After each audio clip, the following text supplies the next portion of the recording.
Amaki kim? Amaki o'zini farzandidan ham ko'ra jiyanni yaxshi ko'rgan zot amaki bo'ladi.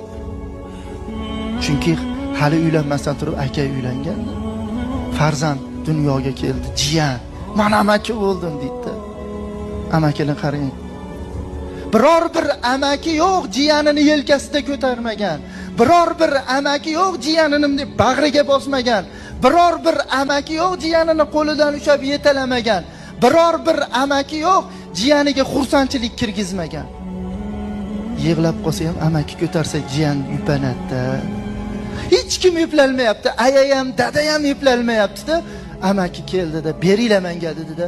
Shudek ko'tarib uyga olib kirib bitta nimasi bo'ldi. Qiqir ovoz chiqadimi? Yig'i yo'q, to'xtadi. Amaki kim? Qurbi esa velosipedcha birinchi bo'lib olib bergan amaki bo'ladi. Amaki kim? Velosipedi yo'q, mashinasi yo'q, lekin qo'lchasidan ushlab ko'chaga olib chiqib o'ynatgan amaki bo'ladi. Shu amakini jiyan urib o'ldirmagungacha qiyomat bo'lmaydi.